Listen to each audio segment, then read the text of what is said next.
Pengertian sistem saraf pusat. Sistem saraf pusat merupakan pusat pengaturan informasi. Seluruh aktivitas tubuh dikendalikan oleh sistem saraf pusat. Sistem saraf pusat terdiri atas otak dan sumsum tulang belakang. Otak dilindungi oleh tengkorak dan sumsum tulang belakang dilindungi oleh ruas-ruas tulang belakang. Otak dan sumsum tulang belakang dibungkus oleh selaput meninges yang melindungi sistem saraf halus, membawa pembuluh darah, dan dengan mensekresi sejenis cairan yang disebut cairan cerebrospinal. Selaput meninges dapat memperkecil benturan dan guncangan. Meninges terdiri atas 3 lapisan, yaitu pia mater, arachnoid, dan dura mater. Saraf pusat memiliki fungsi untuk menerima informasi atau rangsangan dari semua bagian tubuh, kemudian mengontrol dan mengendalikan informasi tersebut untuk menghasilkan respon tubuh. Selanjutnya yaitu bagian-bagian sistem saraf pusat. Yang pertama yaitu otak. Otak merupakan bagian dari pusat kendali tubuh dan penyusun sistem saraf pusat. Otak terdapat 2 belahan. Belahan kiri untuk mengatur tubuh bagian kanan, sedangkan belahan kanan untuk mengendalikan tubuh bagian kiri. Otak juga merupakan pusat penglihatan, pendengaran, kecerdasan, serta kemauan. Selanjutnya, sumsum sambung atau medula oblongata. Sumsum sambung berfungsi sebagai penghantar impuls yang datang dari sumsum tulang belakang menuju ke otak. Sumsum sambung ini juga mengendalikan refleks fisiologi seperti detak jantung, tekanan darah, gerak alat ekspresi, dan respirasi. Dan juga merupakan pengendali gerak tidak sadar seperti batuk, bersin, dan kedipan mata. Pada sumsum sambung terdapat juga jembatan farol. Jembatan farol berisi serabut yang menghubungkan otak kecil sebelah kiri dan sebelah kanan, serta menghubungkan antara otak besar dengan sumsum tulang belakang. Fungsi sistem saraf pusat.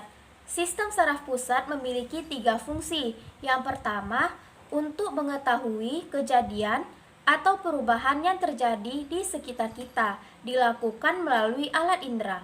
Yang kedua, mengendalikan tanggapan atau reaksi terhadap rangsangan yang terjadi pada tubuh kita.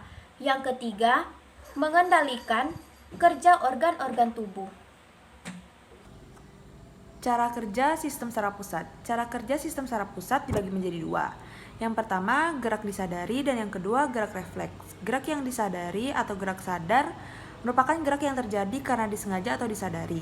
Gerakan tubuh pada gerak sadar dikoordinasikan oleh otak. Ketika otak menerima rangsangan, maka reseptor yaitu indera akan menerima, kemudian disampaikan ke otak melalui neuron sensorik. Kemudian rangsangan tersebut akan diproses oleh otak. Lalu otak akan memberikan respon berupa efektor melalui neuron motorik. Hasilnya, efektor berupa otot akan bergerak melaksanakan perintah otak. Contoh gerak sadar misalnya menyapu, menulis, mengambil makanan, ataupun berjalan. Lalu jalannya rangsangan pada gerak sadar diawali oleh rangsangan atau impuls, kemudian reseptor atau indera, lalu saraf sensorik, lalu otak, kemudian saraf motorik, lalu disampaikan oleh efektor atau otot. Yang kedua ada gerak refleks. Gerak refleks atau gerak tak sadar merupakan gerak yang tidak disengaja atau tidak disadari. Gerak tubuh pada gerak refleks dikoordinasi oleh sumsum tulang belakang dan tidak melewati otak. Jalannya rangsangan pada gerak refleks adalah dimulai dari rangsangan atau impuls, kemudian reseptor atau indera, lalu saraf sensorik, lalu sumsum tulang belakang, kemudian saraf motorik, dan sampai ke efektor atau otot. Gerak refleks biasanya terjadi saat kita tiba-tiba terbentur, jatuh, menginjak duri, kelilipan, atau gerakan saat menghindari kecelakaan dan lain sebagainya. Gangguan kelainan pada sistem saraf pusat. Gangguan pada sistem saraf pusat akan berakibat pada pola gerak maupun memori seseorang. Gangguan tersebut dapat diakibatkan karena ketuaan bakteri, virus, atau kerusakan akibat kecelakaan. Contoh-contoh dari kelainan pada sistem saraf yaitu 1. Gangguan pada cerebrum. Penyakit atau kerusakan yang timbul setelah cedera dan akan menyusul kecelakaan cerebrovaskular pada otak. Yang kedua ada batang otak pons, dan medula oblongata. Pusat-pusat vital pengendalian pernafasan dan tekanan darah terletak di sini, sehingga suatu kerusakan pada daerah ini akan menyebabkan kematian. Kerusakan pada sumsum tulang belakang seringkali disebabkan oleh kecelakaan lalu lintas adalah cedera serius yang dapat berakibat menyeluruh atau sebagian. Apabila cedera itu mengenai daerah cervical pada lengan badan dan tungkai, maka penderita itu tidak tertolong. Yang keempat ada ensefalitis. Ini merupakan peradangan pada jaringan otak yang biasanya disebabkan oleh infeksi virus. Yang kelima ada meningitis. Meningitis ini adalah peradangan pada selaput otak. Pengertian sistem saraf otonom. Sistem saraf otonom atau saraf tak sadar merupakan bagian dari sistem saraf tepi atau SST yang terletak khusus pada sumsum tulang belakang yang bekerja mengatur dan mengendalikan otot-otot jantung, otot-otot polos, dan sejumlah kelenjar secara permanen. Artinya, sistem saraf ini bekerja melayani berbagai struktur tubuh, misalnya seperti jantung, paru-paru, saluran pencernaan, pembuluh darah, kantong kemih, dan kelenjar keringat.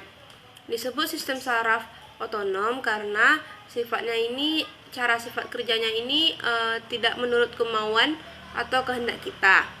Jadi, sistem ini merupakan sistem saraf eferen atau motorik yang mempersarafi organ visceral umum, mengatur, menyelaraskan, dan mengkoordinasikan aktivitas vital, termasuk pencernaan, suhu tubuh, tekanan darah, dan segi perilaku emosional lainnya. Bagian sistem saraf inilah yang mengatur fungsi visceral tubuh, disebut sebagai sistem saraf otonomik. Selanjutnya, saraf simpatis. Apa itu saraf simpatis? Sistem saraf simpatis adalah bagian dari sistem saraf otonom yang cenderung bertindak berlawanan terhadap sistem saraf parasimpatik, seperti mempercepat detak jantung dan menyebabkan kontraksi pembuluh darah. Sistem saraf simpatis ini yang mengatur kelenjar keringat dan merangsang sekresi glukosa dalam hati. Sistem saraf simpatik ini juga diaktifkan terutama dalam kondisi stres. Nah, apa aja sih fungsi dari saraf simpatis? Nah, yang pertama yaitu untuk mempercepat denyut jantung. Yang kedua, untuk mempersempit diameter pembuluh darah. Yang ketiga, untuk memperlambat proses pencernaan. Yang keempat, memperkecil bronkus. Yang kelima, menurunkan tekanan darah. Yang keenam, memperlambat gerak peristaltis. Yang ketujuh, memperlebar pupil. Yang kedelapan, menghambat sekresi empedu. Yang kesembilan, menurunkan sekresi ludah. Dan yang terakhir yaitu untuk meningkatkan sekresi adrenalin. Saraf parasimpatik. Nah, apa itu saraf parasimpatik? Saraf parasimpatik merupakan saraf yang berpangkal pada sumsum lanjutan atau medula oblongata, dan dari sakum yang merupakan saraf preganglion dan postganglion. Sistem saraf ini disebut juga dengan sistem saraf kraniosakral karena saraf preganglion keluar dari daerah otak dan daerah sakral. Nah, apa aja sih fungsi dari saraf parasimpatis? Yang pertama yaitu menghambat denyut jantung. Yang kedua, memperlebar diameter pembuluh darah. Yang ketiga, mempercepat proses pencernaan. Yang keempat, memperlebar bronkus. Yang kelima, menaikkan tekanan darah. Yang keenam, mempercepat gerak peristaltis. Yang ketujuh, mempersempit pupil. Yang kedelapan, mempercepat sekresi empedu. Yang kesembilan, menaikkan sekresi ludah. Dan yang terakhir yaitu menurunkan sekresi adrenalin. Mekanisme antara saraf simpatis dan saraf parasimpatis. Cara kerja sistem simpatik berlawanan dengan cara kerja sistem saraf parasimpatik. Keduanya mengontrol sebagian besar organ dalam tubuh. Ada dua jenis neuron yang terlibat dalam transmisi impuls atau sinyal melalui saraf simpatik, yaitu preganglionik dan postganglionik. Neuron preganglionik berasal dari daerah thoracolumbalis, dari sumsum tulang belakang dan menuju ke ganglionik di mana mereka bersinapsis dengan neuron postganglionik. Sementara pada cara kerja sistem saraf parasimpatis, area utama yang menjadi tanggung jawab sistem saraf parasimpatis termasuk paru-paru, jantung, kandung kemih, dan perut.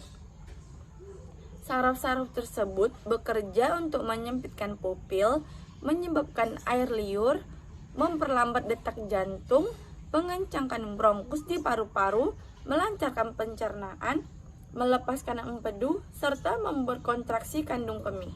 Perbedaan dan persamaan saraf simpatik dan saraf parasimpatik. Dasar perbandingan. Yang pertama ada asal. Pada sistem saraf simpatik berasal dari daerah kranial, toraks, dan lumbar dari sistem saraf pusat. Sedangkan pada sistem saraf parasimpatik berasal dari daerah kranial dan sakral dari sistem saraf pusat. Yang kedua ada peran. Pada sistem saraf simpatik mempersiapkan tubuh untuk melakukan aktivitas fisik yang intens. Sedangkan pada sistem saraf parasimpatik merelaksasi tubuh dan menghambat fungsi energi tinggi. Yang ketiga ada tindakan. Pada sistem saraf simpatik, tindakannya berupa respon cepat. Sedangkan pada sistem saraf parasimpatik, tindakannya berupa respon lambat. Yang keempat ada lokasi ganglions. Ganglions dari sistem saraf simpatik ditemukan dekat dengan sistem saraf pusat. Sedangkan ganglions dari sistem saraf parasimpatik ditemukan jauh dari sistem saraf pusat tetapi dekat dengan efektor. Yang kelima, efek pada urin dan rektum. Pada sistem simpatik mengurangi output uriner dan mengontraksi rektum. Sedangkan pada saraf parasimpatik meningkatkan output uriner dan merelaksasikan rektum. Pada saraf parasimpatik meningkatkan output uriner dan merelaksasikan rektum. Yang keenam ada pengaruh pada kelenjar adrenalin. Pada sistem saraf simpatik merangsang produksi adrenalin dari kelenjar adrenalin. Sedangkan pada sistem saraf parasimpatik tidak ada pengaruh pada kelenjar adrenalin.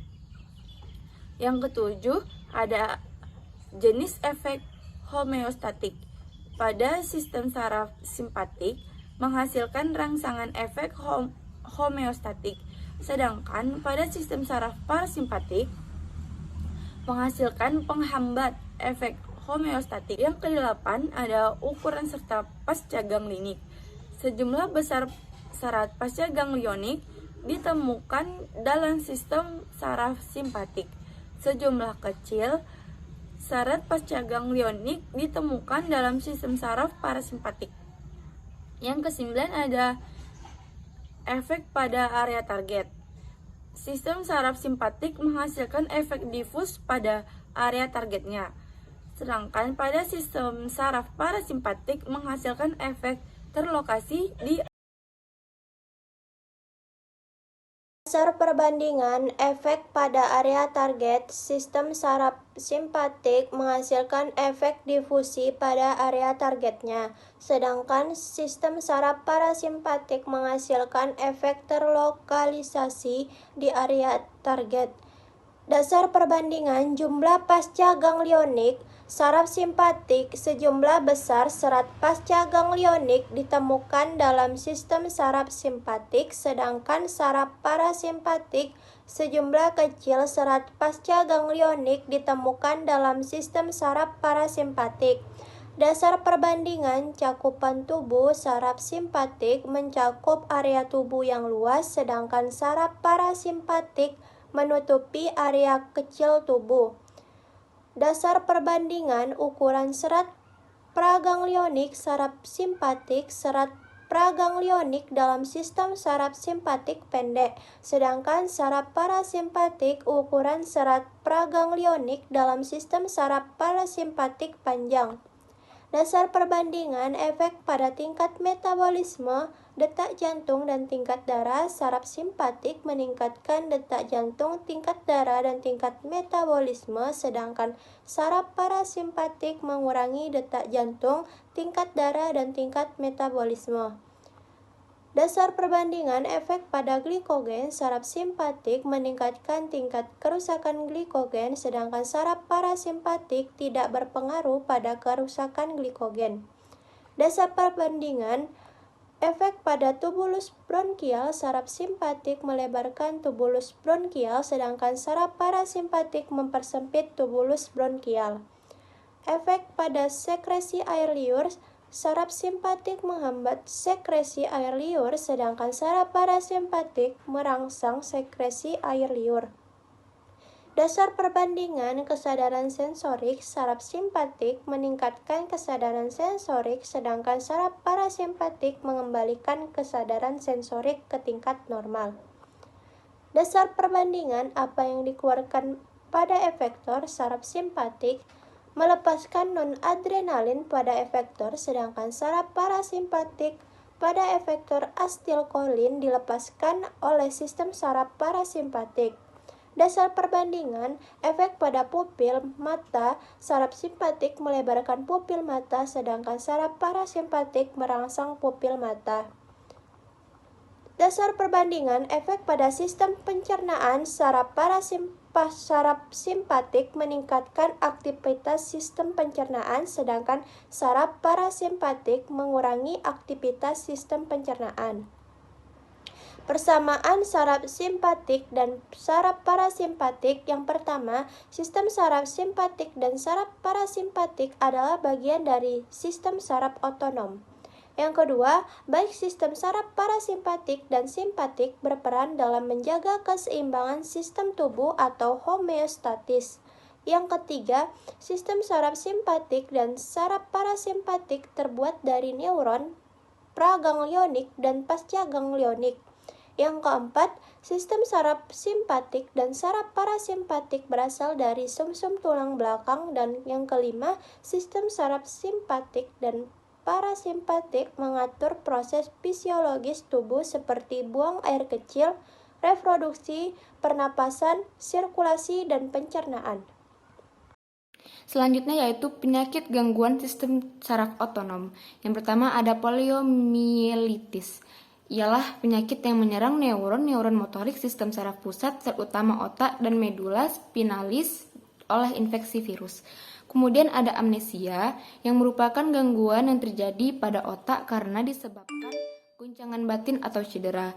Ciri gangguan ini yakni hilangnya ingatan atau hilangnya kemampuan seseorang untuk mengenali dan mengingat kejadian masa lampau dalam kurun waktu yang lama atau dalam kurun waktu tertentu. Kemudian ada juga stroke yang merupakan penyakit yang timbul karena pembuluh darah di otak tersumbat atau pecah sehingga otak menjadi rusak.